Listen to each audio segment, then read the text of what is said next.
I think it seems pretty clear that there have been a lot of struggles within Dogger and their ability to adequately oversee the UIC program. And I think they have even sort of admitted as such, and and so they are undertaking an effort to try to right the ship, so to speak. But there's no doubt that, I mean, given some of the information that has come out about wells being permitted in aquifers that have not been exempt under the U.S. Safe Drinking Water Act, it's clear that there's a lot of improvements that need to be made.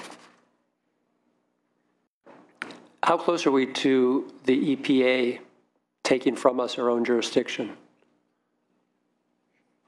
That's a very difficult question for me to answer. They have a compliance schedule in place. There's a deadline in 2017 where the state should complete its evaluation of aquifers and whether or not certain aquifers are exempt or not. And there are many different deadlines along the way, but it's difficult for me to say sort of how the federal government will act. Thank you, Mr. Brown.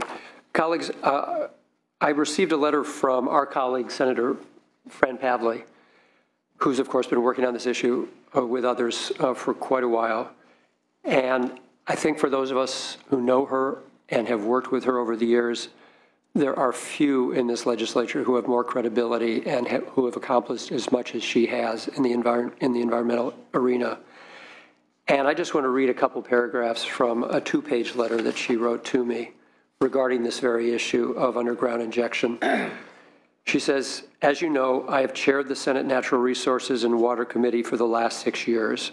During that time, particularly the last few years, the state's oil and gas regulator, the Division of Oil, Gas, and Geothermal Resources, as known as Dogger, in the Department of Conservation, has come under increasing scrutiny. First, it was over mismanagement of the UIC program, then over fracking, and now over UIC again.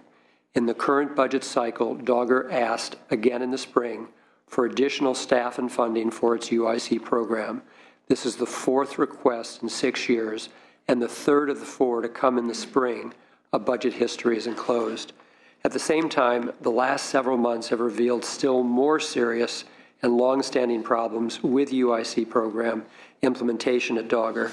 As recently as last year, Dogger staff approved injection well permits improperly. In addition to the 2,500 wells noted above, another 3,600 were revealed by Dogger 2 weeks ago. These wells represent over 10% of the injection wells in the state, and while the risks to groundwater vary from well to well, we know that there are drinking and irrigation water wells currently in use that are at risk of contamination. Current Dogger and Resources Agency leadership have acknowledged the problem and promised to fix them. However, there must be accountability and transparency. Without both of these in resolving the deep-seated problems at Dogger, any of the needed fundamental reforms that may be underway will not outlast current leadership.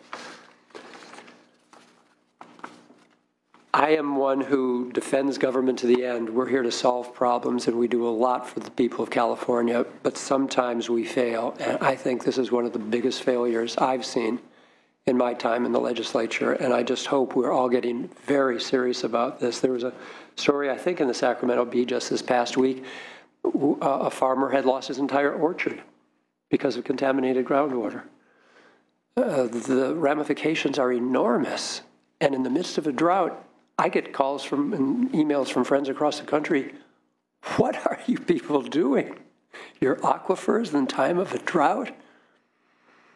It's confounding and it's unfortunate. So I know that we're trying to pull together here. This is not necessarily a time to be pointing fingers, but before you fix a problem, you have to get to the bottom of it. It has to be acknowledged, because otherwise we're still in some level of denial. So I hope we've turned a corner at this point, and working together, finding some compromise, we're going to address this finally. Assemblyman Bloom, I know this has been a very important issue for you too. Thank you. Yes, and we've been working very hard on it, and I'm certainly in agreement regarding Senator Pavley's leadership over the years on this issue.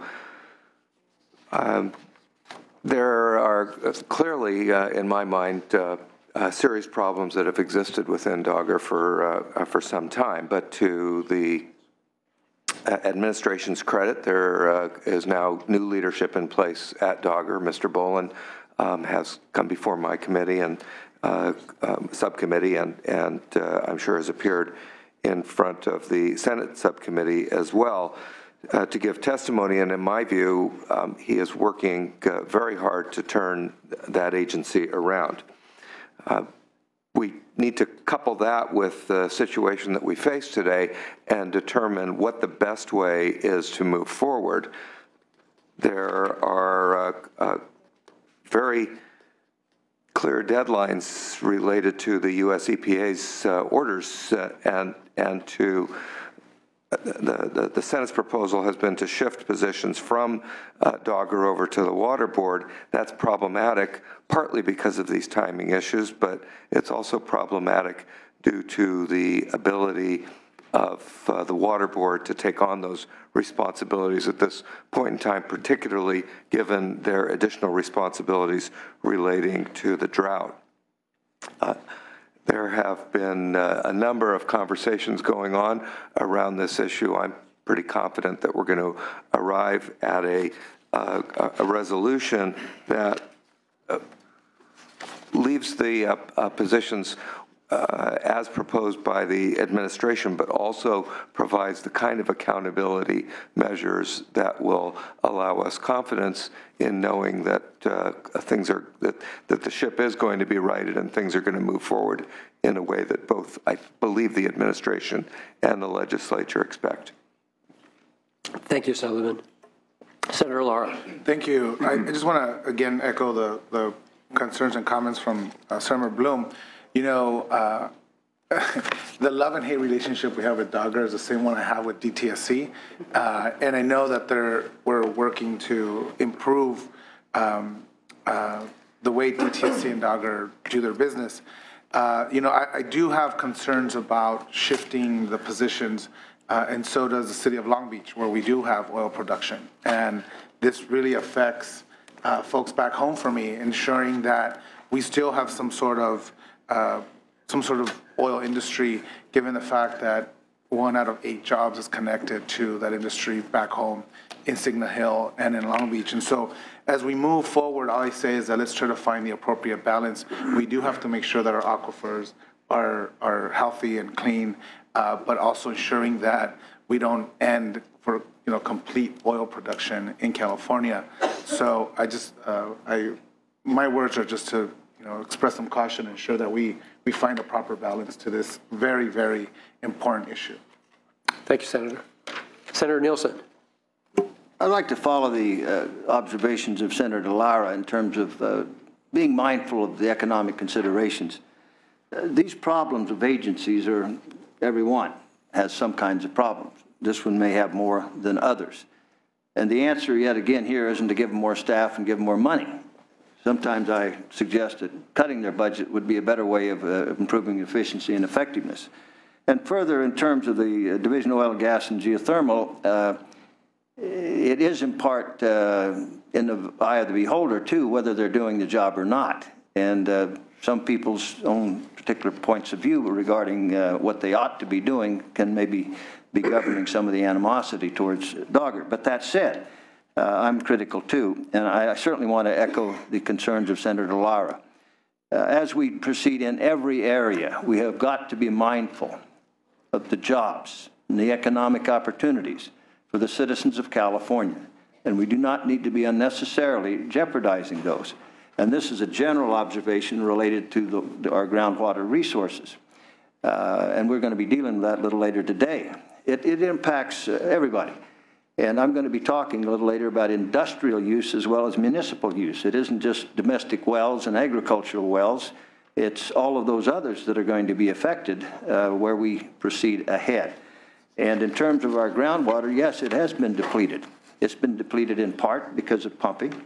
It has been depleted and also in no small measure because of the drought. It's as simple as that. We don't have the reservoirs filled as we could to provide water. We don't have the reservoirs and the groundwater percolation achieved through the rainfall and through expanding our groundwater recharge possibilities. Now, the bond should be providing some opportunities towards that end, but it's time we start thinking about replenishing the groundwater, not just cutting off the pumping out of. Thank you, Senator. So we're going to keep this open. We've got some work to do. Is this related to also to number 11? Yes, page 11 is again the Division of Oil, Gas, and Geothermal Resources. Governor's proposal. I think we may have a compromise on this one. We'll get to that in a moment. Ms. Bosler. On page 11? On page 11. Yes. So this is a component of our compliance effort related to underground injection control program, and this is really to modernize the Division of Oil, Gas, and Geothermal Resources systems of tracking permits and tracking wells. It's really a very antiquated paper process, and this will bring it into the 21st century and also aid in public transparency as some of the data related to these wells will be in a publicly searchable database. Thank you. Mr. Brown. Thank you, Mr. Chair.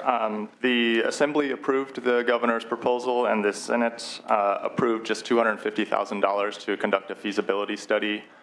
We have a compromise to offer, and that compromise would be to approve $3.75 million for the costs needed to develop something akin to a feasibility study. The issue here is Caltech is currently implementing a new IT approval process, and so there are a lot of changes going on, and this is one of the first departments that is undertaking that process. And what is happening is they're moving a lot of the activities forward. Activities that were previously done before the feasibility study are now moving forward before there's sort of a more clear estimate of costs, and the goal is to just have a better knowledge of what the project is going to look like before sort of issuing the RFP. And so in this case, the estimated costs are about $3.75 million, and that would be the cost to get to that point of having a good estimate of costs and releasing an RFP, but it would not authorize the funding for the development of the actual project itself. That would be next year. Your 3.75 includes the Senate's 250,000? Yeah, I'm sorry. That would be the aggregate amount. Okay. Correct. Because I had a total of 3 million. It's actually 3.75. That, based on sort of what we saw for sort of the estimated costs of various components of the project, it looked like 3.75. From what we know to date, can we have any guess at what the scale and scope of the entire project might be? Are we talking probably tens of millions, not hundreds of millions, or? The administration's request was for 10 years or 10 million, excuse me, over a 2-year period. So it's a total of 20 million. Now, but for the entire project? That included the costs of actually purchasing the system and developing the system, as well as some of these upfront planning costs. Okay. Yeah. I say this with a slight smile on my face, but given our track record of IT, one's worst nightmare could be marrying it with Dogger. Are we going to make some certainties that we've learned from past mistakes, and this 10 million each of 2 years or whatever it may be is not going to multiply tenfold? I think that's sort of part of the plan, or that would be the idea behind just approving some of those upfront costs to get a better sense of what the actual cost of the system will be before approving the additional funds. All right. Ms. Bosler, your response to the compromise? Thank you, Chair. Will Schaffsman with Department of Finance. So we don't think that LAO's compromise quite provides enough funding to get us to where we need to be to meet US EPA compliance deadlines. They're rather aggressive. We're looking at February 2017 for implementation of the IT system in order to meet the agreement. The $3.75 million, while it would get the process started, if we're waiting until 16-17 to release an RFP, there's some concern we might not be able to procure a vendor in time to meet the US EPA compliance. So we would be looking at some additional funds to enter that contract in 15-16. Mr. Brown, do you have any concern with EPA hovering over our heads with regard to your proposal? I mean, it's a trade-off. It's true that by not approving sort of the additional funds for the system itself, there may be a couple-month delay in actually getting the project underway. That's just sort of the trade-off I think that the legislature will have to consider. But I would imagine that if we were to go with the compromise, we would at some point know more from EPA. If we needed a quick injection, we could come back and do that. Yeah, the legislature always has that option. Right. Yes. Okay. Ms. Bosler? I would just note that right now, US EPA is requiring us to have the system in place by February of 2017. So to wait until next budget to appropriate the money for procurement, it really would not leave us enough time to both procure and implement. So that's why we would prefer, and I think there's been some discussions about some another compromise slightly different than the LAOs that would give us the flexibility to move ahead in the budget year if we can get all of the planning in place, which is our intent. And we do have many IT resources outside of the Department of Conservation and the division who are aiding the department on this IT project. As we all know, IT projects, especially those that have to be implemented in a short time frame, can pose a lot of challenges. And so we have put a bit of a strike team on developing solutions for this project internally. Thank you. Assemblywoman. We had not seen the LAO's proposal. We had heard other numbers that were higher in terms of compromise. So we can get it right, I guess we should probably hold this over. It seems clear we do have some more work to do. Page 12 has to do with the disposal of illegal fireworks. Ms. Bosler. Thank you, Mr. Brown. Yes, we had a proposal from $5 million from the Toxic Substance Control account for one time to dispose of fireworks that we are required to dispose of. We also are proposing some technical changes to the way the statute reads about the disposal of fireworks to change the disposal to manage, to give the administration some more flexibility in how we deal with the fireworks. The term disposal comes with it many other federal legal compliance issues related to dealing with toxic waste. And we think it's appropriate to have a management plan in place, given that there are very few options for disposing of toxic waste in the state of California. And so this is really a one-time fix. We realize that there's more work to be done on this issue of fireworks, and we'll be coming back next year to discuss this issue more. But this year we have this $5 million proposal that we think addresses immediate needs. Have we had a one-time solution on this before? It may be an issue that eludes us, yes. You're good. We did have a statute, a trailer bill last year that was not accepted by the legislature, but we continue to huddle and work on ways to address this issue. No, and my heart went out to you. I was with you on that one. Ms. Ames. Yes, thank you, Mr. Chair. The Assembly approved the proposal as budgeted, and the Senate approved $3 million general fund and $500,000 from the Toxic Substance Control account for DTSC and the State Water Resources Control Board to produce a protocol for disposal of the materials within the state. We have put forward an LAO compromise, which is the Senate lower dollar amount of $3 million and the Assembly funding source, which is the Toxic Substance Control account. And at this time, we reject the trailer bill language as part of that compromise. We just note there's some uncertainty over the number of fireworks that are anticipated to be collected this year. And so the higher $5 million funding amount is also for those that are anticipated to be collected this year. And moreover, should legislation pass in the fall session, which the department and stakeholders expressed could be a possibility during subcommittee hearings, we think that could also reduce the cost of disposal. And so that's the reason for the lower dollar amount. We note that only $1.5 million was requested in the current year in 14-15, so the $3 million still doubles the amount of resources that are available to address the disposal of these fireworks. With regards to the trailer bill, it was not heard in either subcommittee as it was introduced after subcommittee hearings had stopped. And the implications of the trailer bill are just unclear to us at this time, which is why we think they could be addressed better, potentially along with whatever bill is being worked on in the fall. Is the Toxic Substances Control account in structural deficit? it does have a structural deficit at this time, but it does also have a fairly significant fund balance. Which is why you're comfortable using the Senate dollars from it rather than general fund. Right, yes, at this time. Does Finance's proposal have protocols? For the disposal of the fireworks, I believe that the only protocols would be the trailer bill language that changes the word disposal to the word management, as Ms. Bosler alluded to. But it doesn't include, for example, a strategy for fireworks disposal within the state.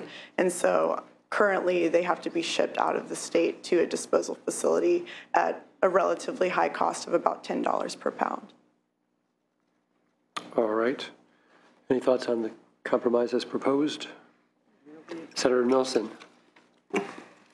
Well, just a technical point. This bill that's not in conference has been termed a trailer bill.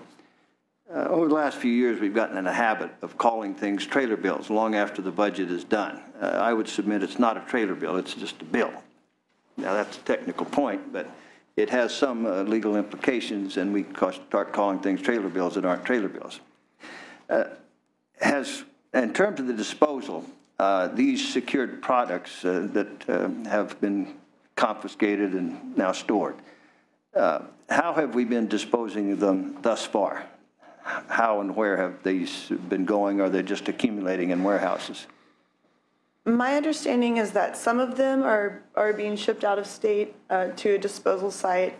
I believe it's in Louisiana, where they are able to dispose of them probably, and the ones that were unable to be shipped due to being volatile or not packaged anymore for a variety of reasons had been incinerated under an emergency permit from the Department of Toxic Substance Control at a site in Southern California.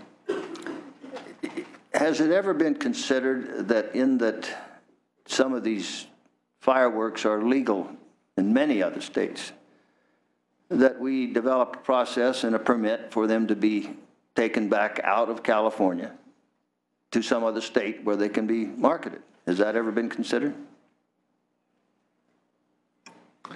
So that is something that's under consideration right now, an extended producer responsibility program where those fireworks that are federally legal, safe and sane, for example, the state would be able to store those in-house, awaiting further disposition of those fireworks rather than the incineration option, which is no longer an option because DTSC is no longer issuing the emergency burn permits, but we are considering options similar to what you've suggested.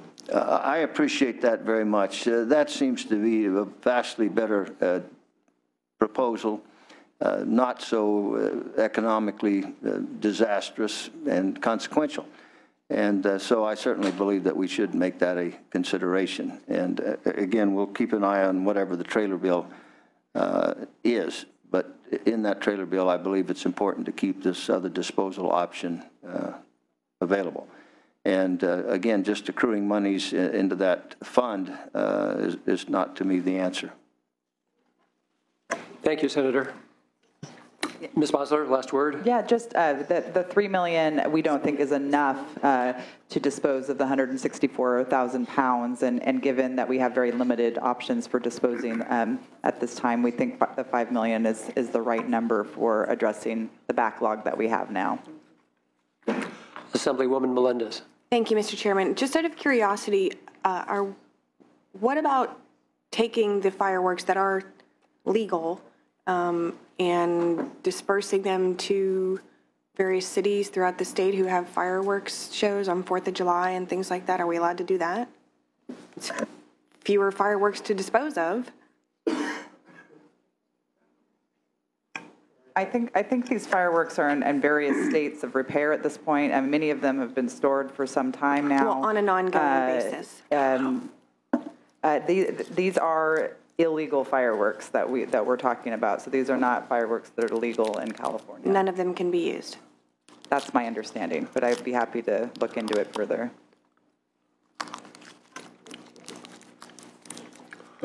We will leave page 12 for further conversation. Page 13, automatic extinguishing systems. This is a proposal to put in place a new certification program for fire sprinkler fitters. It would be fully supported by fees that individuals would pay to be trained as pipe fitters related to fire sprinkler systems. Ms. Ames. The Assembly approved this proposal and the Senate rejected it and suggested it should go through the policy process. Our recommendation is the Senate version. We find that while the proposal may have merit, the legislature simply hasn't had sufficient time to review essentially a new program and suggests that it could go through the policy process or the administration could come back in 16-17 budget with it. Before we move to the committee, Ms. Bosler, your response to this policy, it should go through committee? It does have a financial component in that it is establishing a new fee and the appropriation of those funding sources. So I guess.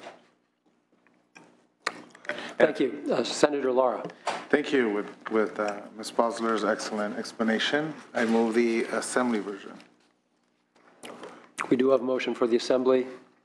Senate side, 2-1, 2-1, Assembly. I also failed to mention that it is a program that is already authorized in statute. So I believe that the policy process did make a determination about. Makes me feel even better. Page 14.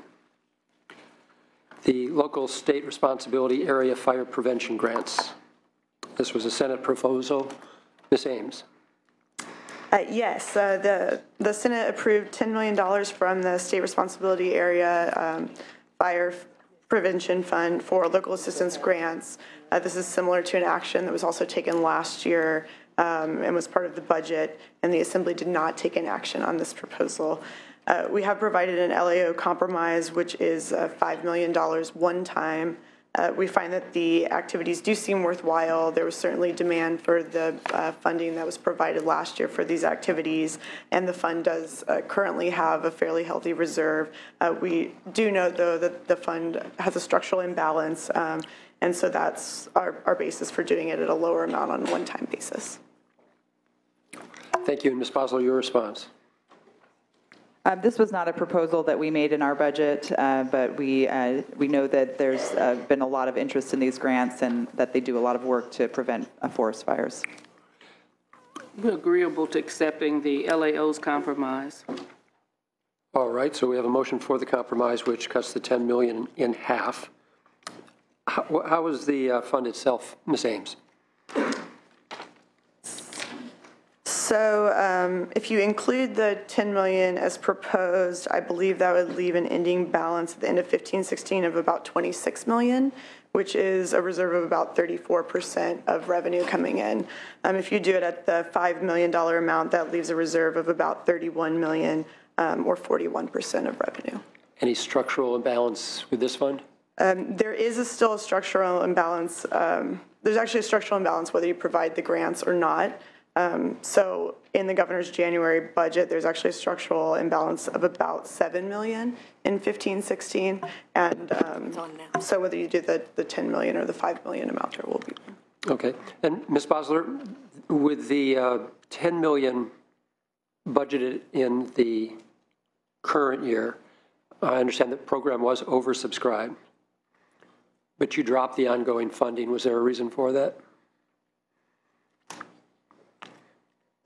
We have taken historically a more conservative approach on the expenditures of the SRA fees as they are still being challenged in court. And so we've just historically taken a more conservative approach on the expenditures of funds from that account.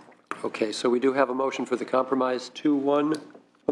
Yeah, 2-1 and 2-1.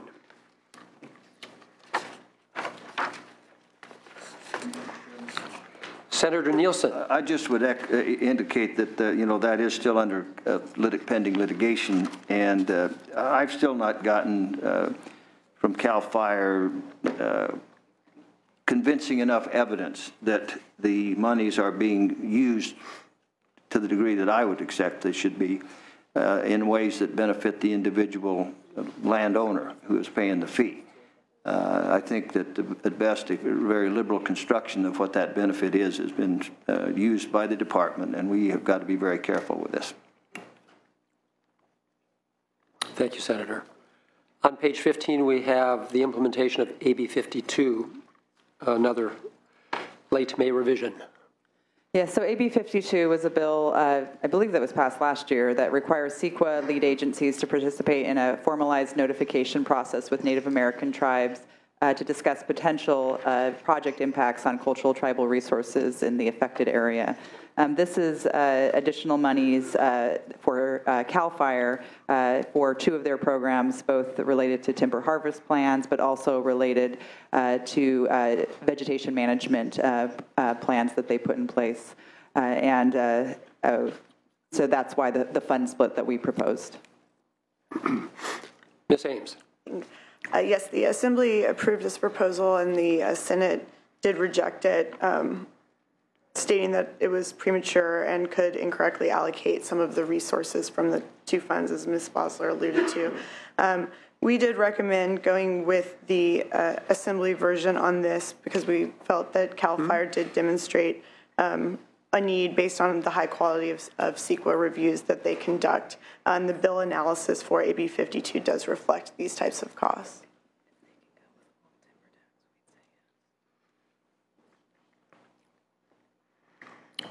So you agree with the administration that funding from our fire prevention funds can be used for CEQA archaeological and cultural requirements? Our understanding is that some of the CEQA review that CAL FIRE does is part of SRA activities that could be fire prevention activities, such as wildland fire fuel reductions, for example, do sometimes involve some types of CEQA review. And so in those cases, we think it could be appropriate. Do you think this is premature in any way and that the department has yet to develop a workload analysis? They did not provide a workload analysis, but my understanding is that they would be contracting with the universities for some of this information, and so it wouldn't necessarily have a workload associated with it, but rather would be a contract with, I think they mentioned UC in the proposal. In such circumstances, do we need to know more about what that contract might look like before we move forward with supporting funding?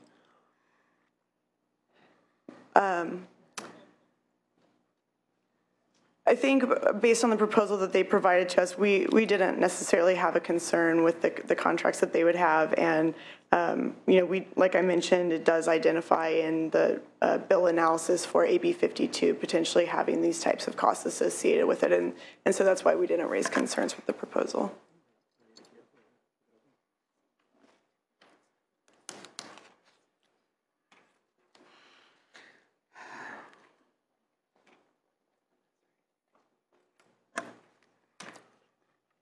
Ms. Ames, what other funds could we look at if we did have some concerns about using SRA for this timber tax?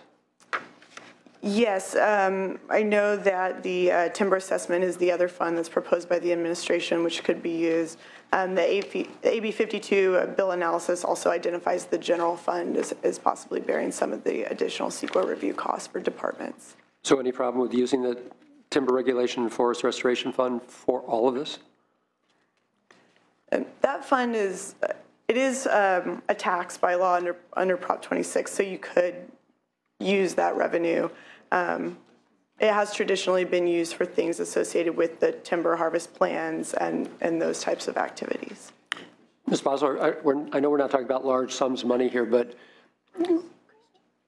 referencing the conversation we just had a few minutes ago on the previous item, your recognition that we're still legally challenged with regard to SRA, it seems like it might be a stretch to be using these funds for archaeological and cultural requirements per AB 52.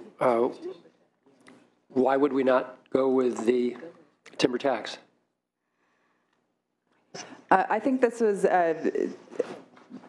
Obviously, a CEQA study that's needed before we do implement a vegetation management plan is a direct cost associated with that vegetation management plan. So we believe the SRA fee is an appropriate source because those vegetation management plans in the SRA area do benefit the homeowners in those areas. So that's really our rationale. Assemblywoman. Is the Senate interest in basically funding the entire 131 out of the timber regulation fund? I think we Is that it? feel comfortable with that, yes. We're willing to accept that as a compromise. Okay. Yes, Senator Nielsen.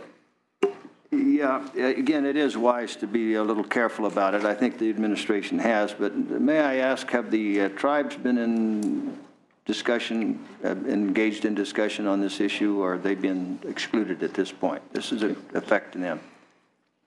I was not part of the AB 52 discussions when it was going through the legislature last year, but I believe they were very involved there. And the idea, the way we are proposing to implement this bill in CAL FIRE is to contract with a university that does have significant knowledge about the locations and significance of different tribal resources around the state so that they can inform CAL FIRE when they are doing work in a specific area. I would only hope whatever contract be let that it includes provisions that require that kind of consultation and meeting with the affected tribes. That's a very important point. Mr. Chairman, I could go with general fund on this, but SRA or fire fee, I can't. I'm with you on the SRA. There is a compromise suggested that we use the Timber Regulation and Forest Restoration Fund, which is indeed a tax, so could be used, but 2-1 on the Senate side and 2-1 on the Assembly side.